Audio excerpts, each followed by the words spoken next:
Coming to you from the M&M Exterior Studio in Nooksville, Virginia, this is Flushing It Out with Samantha Spittle, the introvert's extrovert. She talks to people so you don't have to. For now.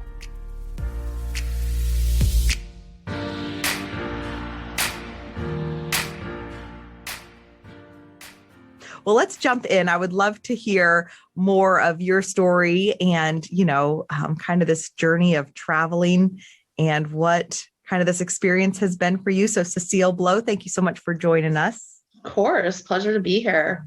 Yeah. So I started a business called Boundless Travels. I'm a travel advisor. I create unique, bespoke experiences for people all over the world. I focus mainly on, I call it adventure luxury travel. And I really love the outdoors and I love doing remote destinations. And so that's what I try to pull through in my business is I try to give those opportunities to other people. I, of course, can plan a trip to anywhere, but I really enjoy doing like things that are a little out of the ordinary.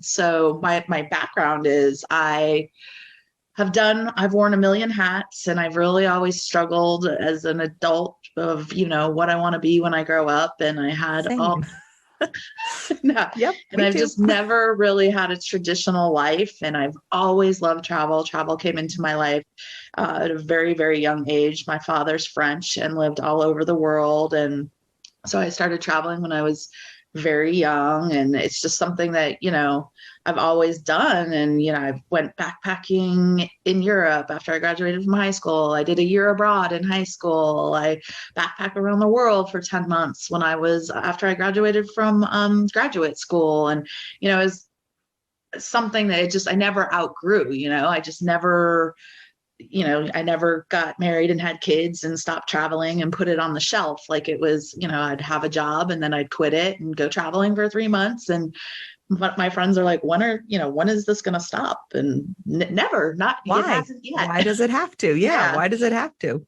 So I basically, after moving to DC, I'm originally from the West. I'm from Colorado. I moved out to DC to try and do some work things that, don't quit your job in the middle of a recession and move across the country. Sometimes it's, but I took a leap of faith and I moved out here and it didn't work out. And after years of struggling of, doing consulting, doing this, doing that, my mom and I were actually in Eastern Europe for a trip that I planned for us. And my mom said, why don't you do this? Why don't you? And I was like, oh, that's not a job. You can't make a real job. Yeah. It's like travel agents are dead or what, and then it's sort of the idea grew in my brain and I started reaching out and basically cold calling like travel agencies in the area. And, at this point I'm like in my mid 30s and I'm like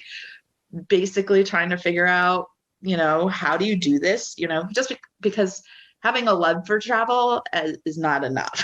Yeah. Obviously, there's a lot on the back end. And then basically no one really wanted to take me on or like teach me. Or so, what I did, what a lot of advisors do is I became an IC, an independent contractor, and I started my own business. And in 2018, Boundless Travels was born.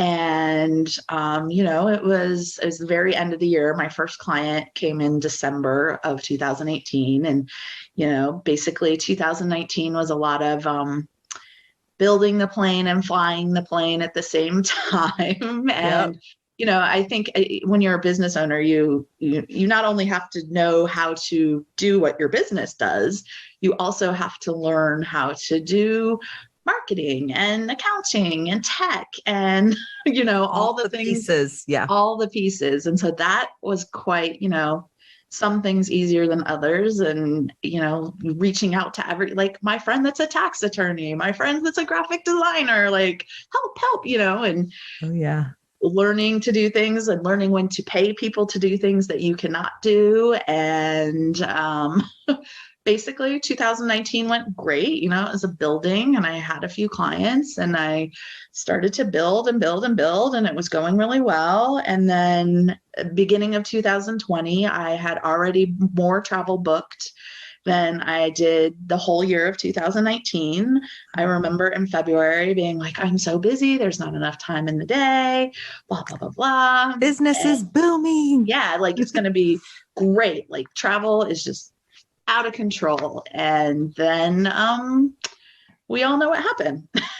And Global pandemic. the global pandemic, and it sent the travel industry reeling and can't see. So the first month it's cancel, reschedule, don't cancel it. Let's reschedule it. Let's push it out. Let's, cause I remember thinking, March of 2020, it was like, this will be over by summer. People will be traveling by the summer. Like, let's push things out into the fall. Let's push. And then it just, the mark just kept moving and moving and moving and moving. And people, a lot of people did reschedule. A lot of people didn't. Mm-hmm. And, it was hard. And in the travel industry amongst ourselves, it's like, what do we do? What do we do? What do we do? And it's like the word of 2020, of course, is pivot. And it's like, travel is a really hard industry to pivot, and certain people did virtual things, and it was really hard, and it was really hard to stay positive. And I just made a decision that, I was not going to push travel necessarily. I thought it was irresponsible. And certain people have been traveling almost the whole time, and it's like, that's your choice. And certain people are, more comfortable with risk than others. And, my role is to help you travel safely and give you the knowledge. And I haven't really had any clients traveling, so it hasn't really been an issue for me, but just trying to stay positive for my clients, stay in front of my clients, and like, remember me, I haven't gone out of business. Well, that's the thing. Like, I feel like with travel, it's something that, because it's the pendulum, it's swung so far over because we haven't been able to do it, so that there's going to be a boom that people are going to want to totally travel. So and we're like all desperately hanging on.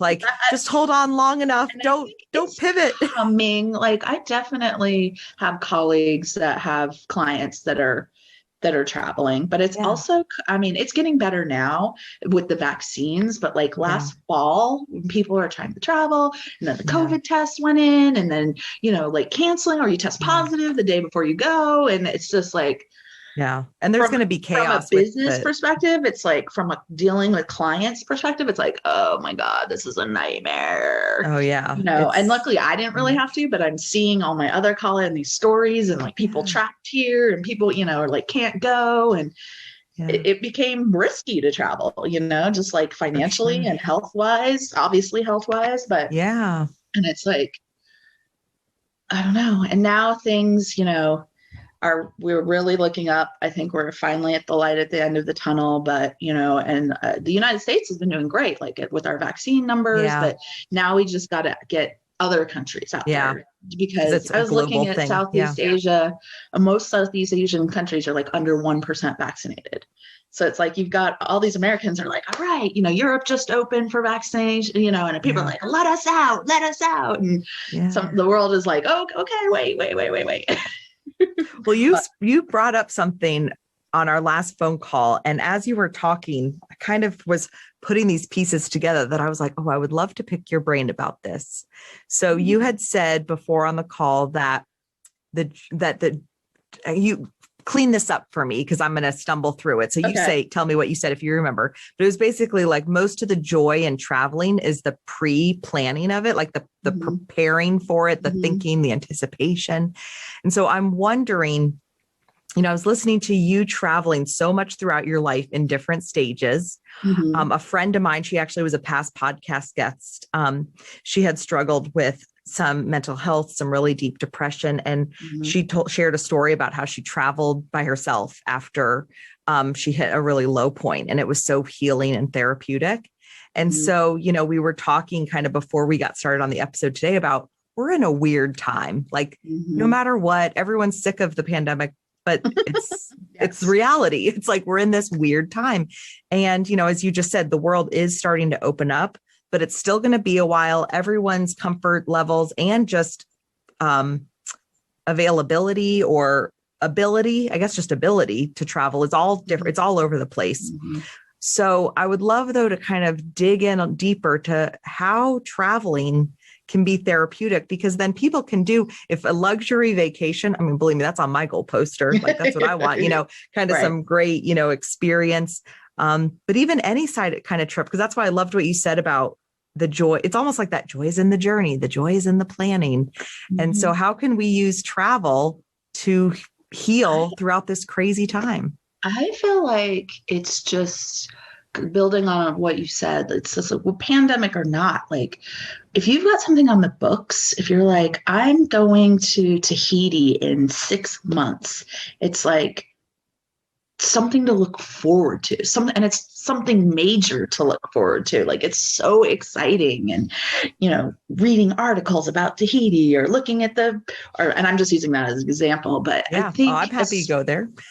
Well, yeah, that's why. And it's just getting excited about something, like, and especially in the past year, there's been so little to be excited about and so little to look forward to. And because, and so it's like, even if you don't know when you're going to go, if you know you want to go, like start thinking about it. It's going to bring joy into your life. It's going to bring, a tiny little gem of happiness that you're like, I may not go tomorrow, but I'm going to go.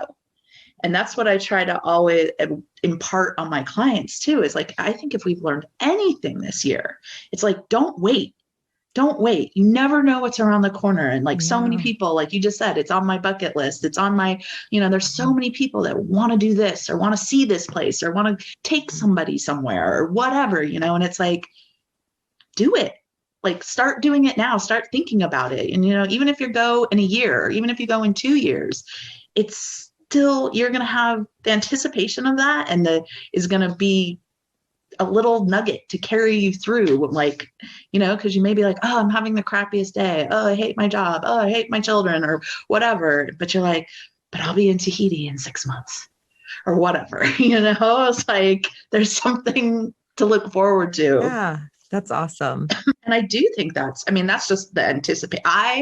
I'm a planner. That's also why I'm good at my job. And so I do really enjoy the getting down into dirty in the details and, and I'm a very logistical person. I'm like, oh, we can do that. And then we do that. And then we go this, and it makes more sense to do it this way. And I love that. So I love planning trips. I'm always it's as my travel, my years are packed. I'm already okay, 2022, all my trips are planned. 2023, okay, if you want to go somewhere with me or if you want to do something, let's start talking about 2023. Because I'm always I'm the person also that's eating my meal and planning what I'm going to have for the next meal. So I'm the same way with travel. You're the type of person I like to travel with, because it's I can't fly by the seat of my pants completely. So if I was with another person who is just I don't care, I would have anxiety. Right. But if I'm with someone who's planned it, then I'm just I don't care, because sure, tell me what to do. Yeah, it's kind of one of my very good friends who we've been traveling together. We've known each other literally almost our entire lives. And she's so lucky, because I'm like, oh, do you want to go to the Galapagos? Do you want to do this? And she's like, yeah.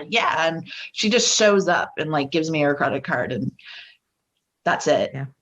And then sometimes I'm I definitely am controlling and to be pulling the strings and stuff. But then sometimes I'm like, can you just pick what we're having for dinner? Make one decision. Make one decision. And then she'll be like this. I'm like, no, let's go here instead. All right. I want to hear about traveling, because you even used Tahiti as an example. So I want to go the opposite direction. Okay. Because if we're kind of looking at this whole idea of traveling can be healing, I think so often when people think of travel planner, vacations, or maybe it's just me, it's I want to go sit on a beach. I want to do nothing except drink and look at the beach. And that's great. And there's a season, and I look forward to doing that. But I think, especially for me, the people you meet along the way, the experiences you've had. So how has traveling, do you have any kind of experiences from your past and things like that that have really been memorable, or just to speak in general on it for people to encourage them to think outside of the box beyond just resort living or something? So I definitely encourage people to get out of their comfort zones. I feel I personally don't travel, like you just said, every once in a while, if you want to go down to Mexico and do the all-inclusive and you don't leave the resort and you're there for 3 days, whatever, like yeah, you just drink at the bar and lay in the sun and try not to get, but that's not, to me, that's not true travel. That's like a vacation, that's a escape. But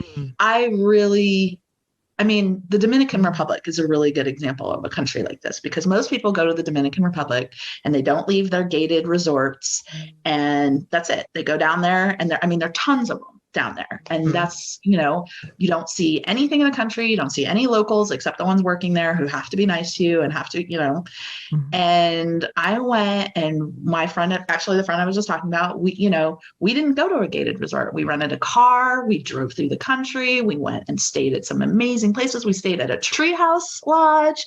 And we just had the most amazing time, and we ate with locals and we met locals and we ate in local restaurants, and you just learn so much more from, and not even locals sometimes, but just other travelers. And it's like getting out of your little bubble. Like, you're taking your bubble with you, but you need to get out of the bubble. That's the transformational joy of travel, is seeing how the rest of the world lives, and seeing how your experiences compared to somebody else's experiences. And sometimes they're not good, and sometimes it's not, you're like, I lived in Morocco for several months and hated it. And like, everyone talks about, oh, Morocco's amazing. And I'm always like, oh yeah, but I was living there. I lived with a family in a Medina. I was working there. Like, I had the true Moroccan spirit, and Morocco is wonderful. And I met wonderful people, and, it was what it was. But, it's just like, from a vacation standpoint, it's not my favorite country, but I also learn things about how other people live. I learn things about my own life that I take for granted on a daily basis, that you're like, thank God I don't live, like, I get to live in a country where I'm not, because I'm a single woman, constantly harassed. Sometimes, but, that's a whole nother discussion. But I think travel is just so, I could go on and on about this, but I just think it's just such a wonderful way. And you also meet the kindest people, and you learn things, your perceptions of a country. Like, I went to Iran in 2018, and it was one of the most incredible experiences I've ever had. And, all we're taught is, Iranians are terrorists and Iran bad, axis of evil, and it's like, they were some of the most generous, giving, kind people I have ever met anywhere in any of my travels. And I had such an amazing experience. And it was like, if you, and that's everywhere. There are amazing people in every country. And it's like, we're all the same. We're all so different, but we're also the same. And I just think for kindness and everything, it's just, I think travel just opens your heart and your mind, and I just think it's imperative to get going back to the bubble, to the, like, you're never going to learn those things and see those things if you never leave that beach, if you never leave that resort.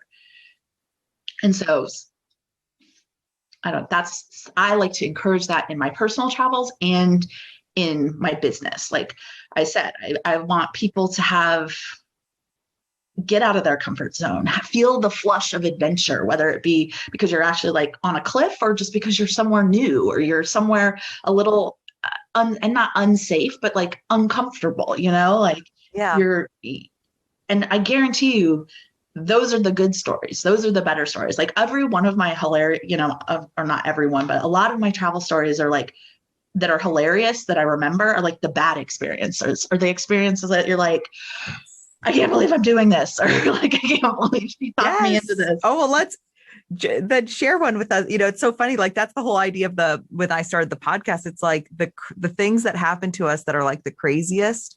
It's like a simple thing is that's when growth happens, when we're outside of our comfort zone. That's what growth happens.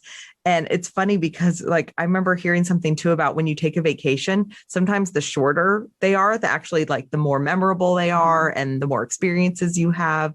And so, and one of the things also, I think from the pandemic going on that is like people these days are so like, or before the pandemic are like, check it off the list, Instagram, got to go here. And it's like, that's also not how you feel a place or experience a place. Like go somewhere and stay there for some time. You don't need to go 10 places in 10 days, like go 2 places in 10 days, and it's like, there's this constant drive to be like, I've been to this many countries, or I saw this, I saw that, I'm standing in front of that. There's a picture of me on Instagram, and it's like, that's also like, slow down, immerse yourself, and like, that's the other thing. Like, I really try to encourage people, sometimes big hotel chains are great, but it's like, stay in that little bed and breakfast, stay in that locally owned, whatever, it's like, that's where you're going to get more of a sense of what is going on, But the story I can tell you. So it's another reason why to use it's funny because as I get older too, and you get a little more money, and it's like, you think of how you used to travel, and it's like, oh my God, I would never do that. And that's what I try. Is this like a buyer? It's a traveler beware story. Like, this is why you always it's more leave a note. Like, it's just a comfort thing, like I talk about adventure and stuff, but it's also nice, like having things set up in advance. So it's like, you don't have to worry about like, how am I going to get to the hotel from the airport? I don't speak whatever, like how this bus or that bus, or like how much does this cost? How am I going to get from A to Z? Like, that's where I really that's what because a lot of my clients have never used travel advisors before. And I'm like, that's where it comes in. Like, that's the backpacking, young adult thing where you're like, I have no money, and like, it took a 10-hour bus to get here. And you're like, I don't care where I sleep. I'll sleep on a bed full of, wherever, in a room with 100 other people. And it's like, we're not doing that anymore. Like, you're going to have somebody at the airport with your name on a sign, and you're going to get in their car, and they're going to drive you to your nice place. And then you're going to have, and it's like the little logistics and stuff that like are all taken care of, so all you focus on is fun or whatever, and it's like, those are the things, like the seamlessness of what I can provide for you that you don't have to worry about, but, so what kind of trouble have you gotten into then? When I was in Southeast Asia, we were in Laos. Oh no. Yeah. We had just crossed into Laos from Thailand, and it was in this little small village in northern Laos. And we were trying to get to Luang Prabang, which is a town in Laos. And the only way to get there is by river, like the Mekong runs through Laos. And so, there wasn't a whole lot of infrastructure. So, we're kind of so when I was there, there's no like ATMs, you can't use your card. So basically we're in Thailand pulling all this money, cash out of an ATM and carrying it over the border. And then we change it all into, whatever, I can't remember what the currency is, but like, it was funny because we were like, we're millionaires. Like, we literally had like millions of, the money, but that's all the money you have. So like, anyway, the story is, to get to Luang Prabang, you could take the fast boat, the speed boat, or the slow boat. And the speed boat is what it's, takes 6 hours or whatever. And the slow boat takes 24 on a boat with 50 people. And and we were like, obviously we're going to take the speedboat. So the next morning we come down, and it is literally like a humongous dugout canoe with a massive motor on the back. And it's me and my friend, and then these 4 guys from England and this woman from England. And the guy hands out helmets, and we're like, what? And He's like, yeah, let's go. So he throws all our stuff in the front of the boat. We get in, you sit side by side, two people, and you have to sit cross-legged, like with your knees up. And he roars up this engine, and he just smoked like a cigarette the whole time. He didn't speak any English. And we take off down the Mekong in this boat. And we're like, okay, all right. And then, like, I don't know how long you can sit with your legs crossed up, but after about an hour of it, your legs start to hurt so bad. My friend's like, I'm going to jump out of the boat. I'm like, good, then I can spread out my legs. Like, because it was excruciating pain. And then the boat breaks down. So the boat breaks down. We're in the middle of the jungle. There is nothing around us. So the guy pulls over on the side. We're all like, okay, great. We can stand up. Like, we can get out of the boat. And so we're Are you still wearing your helmets? We didn't have our helmets on yet. Nobody had their helmet on. And so we're just standing on the side of the Mekong River in the jungles of Laos. And the dude just like runs into the jungle, and he's gone for like an hour. And we're like, is he coming back? Like, we don't know. And now, like, nobody has anything that works. Like, phones don't work. Nothing works. And then he comes back with a new propeller, and he puts it on the boat, and we take off, and we get back in the boat, and our legs start to hurt. And then it starts to rain, and it's like torrential downpour. And so everybody puts their helmets on, because it's because we're on a speedboat. So we're like speeding, and then so it hurts. It's so painful. And our bags are soaking wet, like everything's soaking wet. And the only good thing about the rain is like, it takes your mind off how bad your legs hurt. So we finally it increases misery in one area to decrease misery in another. And so we finally get to Luang Prabang like 9 hours later. Everything's soaked. Our bags are all soaked. Everything, like, everybody's furious. Everybody's like, but there's absolutely nothing you can do. I mean, you're not going to write a bad Yelp review on that one. And, it doesn't exist. And basically the lesson is always take the slow boat. Always take the slow boat. I like that. Yeah.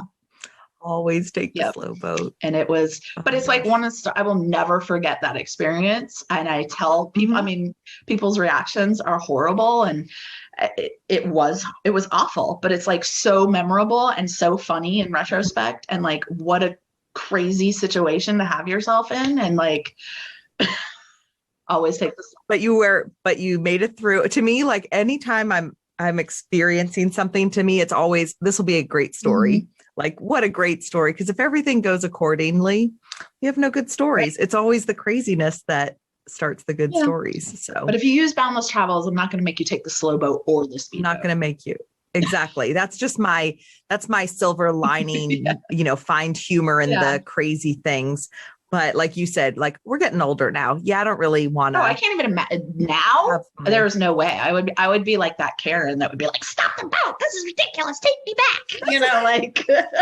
I feel like that when I'm in. Cabs. I haven't been in cabs. Yeah, I know. It's like driving when I remember in college, I was lucky enough to go to Italy. My friend's dad was a law professor, and he was there for the summer doing taking law students there for the whole summer in Italy. So I got to go for 2 weeks, and it was just like you said earlier about, like, we spent a couple days like in Venice, where most people just pass through, look at it, and are on their way. And we had actually like it's actually probably an Airbnb, but this was however many years ago, almost 20 years ago. So it Airbnb was before a rental.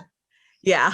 But it was just like a little house in the middle of the streets. And it was so neat to be there for, like I said, I think we were there at least 3 days. And so in a place where you kind of, by the end, we felt like we knew we're going to get our little breakfast here, and we're going to walk through the street. And we just got to feel, kind of start to have those experiences. But of course, what do I remember about Venice? The bird that pooped on my head, and we couldn't get into our place for hours. And that's good luck. It was just stuck in my head. Yeah. No. Well, that's the thing. There's so many, we're just at that time though, where there's always been pros and cons, and, it's always going to continue. There's never all good or all bad, but it is the opportunity we're given though, is to say, hey, let's slow down. Let's not just bucket list check stuff off. Like, what's actually the experience? And that's why for me, it goes back to this whole idea of, using travel to heal, if that's, it starts by having something to look forward to, and then it continues by having an experience, especially if, they say a lot of times as you're building your confidence and courage, courage is built by feeling afraid and doing it anyway. Because if you didn't feel afraid, you wouldn't need courage. So, you actually have to do the hard thing. There's a great quote that's like, courage is like a muscle. You got to use it to strengthen it. Yeah. And that's where, I think with travel, for me, I grew up as an Army brat. So my mom is reminding me of this lately because I've been telling her how my kids are like, we never do anything. We never go anywhere after we went to Arizona for a month to quarantine, from Virginia. But she's like, yeah, you guys too said that, we like skied the tallest mountain in Germany. And then like a week later, you're like, why don't we ever go on vacation? Because, we didn't go on like regular vacations, but we had lots of opportunities. And so it's one of those things, though, that I have these experiences from my life that I've been able to draw on. Like when I got lost in the blizzard on that mountain by myself at, 9 years old or something, and found some nice Germans to help me get to the cabin. And it's like, I always thought that was just a funny story of the time I got lost in the blizzard. And what I've realized now is that hilarious. That is actually a story that I know it's like funny from my perspective, not my mom's probably. But I've like pulled from that, like that kind of became the thread of me where, I got lost as a kid and I found my way out and I made it happen. And so I can do that again, and I think with traveling, the more experiences you have, it's like building that confidence and that courage to, translate it to other areas of our life. So I just think that I'm excited to see the opportunities that await as the world opens back up and people have these new perspectives. Well, and I mean, it might encourage people that have never really thought about doing some stuff to like, you never want to do things more than when you can't do them. So, exactly. I think this is going to give, and I think it's just a real opportunity for destinations, for the industry, for people, just to sort of grow from this experience and like hopefully take the good and the bad and be able to like make travel better, make it, like a better experience for everyone, the locals, the people coming, and protecting these places and having respect for them and, making just the experience as a whole better. And I think it's a great opportunity, that probably, talking about over tourism and stuff, like if this world shutdown hadn't happened, it probably wouldn't have been possible to start over. So, yeah, I love the reminder about, the sustainability, protecting the place you're visiting, honoring the places you're visiting and the people, because it's through, like you've talked about too, the people you met along the way, the connections you've made, that's more important than just this selfish, this is all about me and what I'm going to get from it. So for the gram. Like I feel like travel, like social media has opened up travel to so many people, but it's also just like helping destroy it. All the Instagrammable places, and then you just go for the picture. And well, as we wrap up, I would love to hear your perspective on people that want to start traveling, but as you said, it's important we get out of our bubbles. So how can people start taking those first couple steps to get out of their bubble, get out of, okay, I've gone to the resorts, but I really want to embrace this new opportunity we've been given in the next couple of years. How can people start to get out of that bubble? Use a travel advisor. I mean, you like set it up perfectly for me, but it's like, if you want to, get out of your bubble and your comfort zone a little bit, but you still want to be sure that everything's going to go okay, have a professional help you plan your trip. Have a professional who knows what they're doing, who, has experience, has the knowledge, has the know-how and the resources set you up to succeed. So you aren't just going to a new place, flying blind. I mean, some people love to do that, but like, if you are pushing yourself out of your comfort zone, like do it smartly. do it, so like I said, ever before, like everything's set up for you. You don't have to, you'll be in a new place and that you'll have that rush of excitement and for that, but you're not going to have to worry about, am I staying in the wrong part of town? Am I staying in the wrong place? Like who is this person? Are they going to, like everything will be set up for you. So you won't have to worry about that. All you have to worry about is seeing this new place or this new culture or this, whatever. And also I would say as people are, this isn't so much about like getting out of your comfort zone, but just becoming comfortable with travel again, like baby steps. Like if you haven't been on a plane in a year and a half or 2 years or something and you're nervous, you don't have to go on a 2-week adventure to Iran, go to New York City or go to somewhere, go for a couple days, see it out, try it out. How does it feel? Because that muscle is going to come back. You're going to be in the, you may be trepidatious about going to the airport or being in a plane or being, but as long as you're doing it safely and, it's baby steps and you're going to get more and more confident and you're gonna be like, oh, I remember this. I remember being in an airport. I remember being on a plane. Like, this is no biggie. Like, yeah.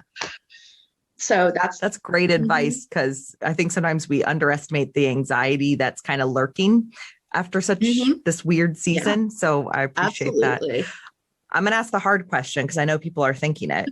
So how does it work to hire a travel agent? Like, so if someone's budgeting, is there like a certain percentage that you how does that work? So it depends. Every advisor is different. But me personally, so what I do is I have two different types of services, and I do charge a fee because I do a lot of work on the front end. I spend a lot of time. I research, conversations. I mean, it's hours and hours and hours of work. Oh, for sure. And so there's an upfront fee that I charge depending on which service you use.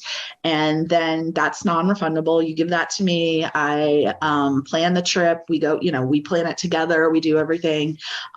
If you decide not to go on the trip, which I've never had anybody do, but I keep the fee. And then what happens is a lot of travel advisors are paid commission, which has nothing to do with you, but is built into it. But sometimes it's nothing. Sometimes, that's also why I charge the fee, is because I want to be motivated by commission. Like I want to put you in a place that fits you, that is right for you, that I know you're going to enjoy. And I don't want to worry about what the payout's going to be, So, and travel advisors don't get that commission until after you travel. Some places like airlines don't pay commission. Sometimes the percentages, that's all worked out internally by the partner. But, it's also, another thing travel advisors do is they have relationships with all these, everything that I use. For sure. So it's like you get amenities that you wouldn't get if you booked on your own, or you get upgrades, or you get late checkout, or you get free breakfast. It's like the relationships that we have are also an added benefit to using one. You don't get it every time, obviously, but or if something goes wrong. I think that's the other thing with like what we're learning from like all those people that had vacations that they booked through Expedia or on Travelzoo or whatever, they got screwed and they didn't get their money back if they, and, I'm like your advocate. I'm your recourse if you need it. Hopefully you never do, but like I'm fighting for you. And so, well, I'm glad you've been able to hold on through the pandemic. Barely. I want you to keep holding on because, come on, it's coming. I just know that so many people are going to be traveling again. And, there's so many benefits, like you said, to traveling, beyond just, staying inside our bubble and basically just moving our bubble from one place to another. Sometimes the bubble's great. And also you can combine, if you like laying on the beach, you can definitely do that and go have adventures doing something else. Or, you can, there's so many opportunities. It's not like one or the other. I do trips where people do all sorts of stuff. That's awesome. If people want to get in touch with you, of course, to learn more, but more importantly, to book something. How can they get in touch with So you can go to my website, boundless-travels.com. There's a hyphen in there. You can reach out to me, send me a note. I'm also on social media, Facebook, Boundless Travels, Instagram, Boundless Travels. Send me a message. Find me. Let's go. Yay. Let's go travel. Let's start planning that trip so we can have the joy. Yeah. Well, and that's the other thing. Something to look forward to.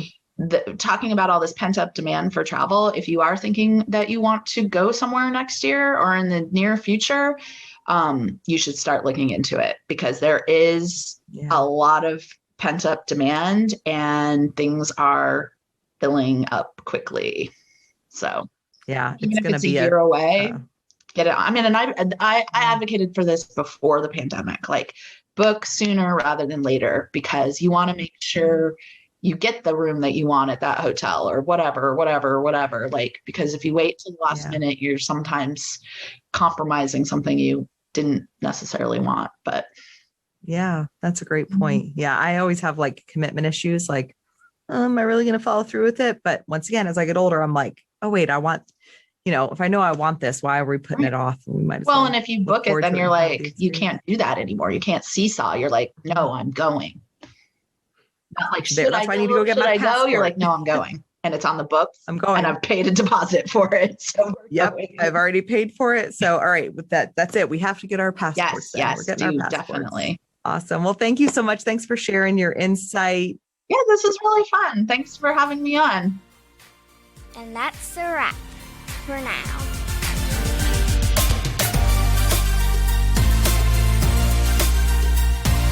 Thanks for listening to Flushing It Out with Samantha Spittle. If you enjoyed this episode, please be sure to subscribe and rate us on iTunes. For all things Flushing, visit our website at flushingitout.com. This has been a Spitfire production. That was the greatest thing I've ever heard.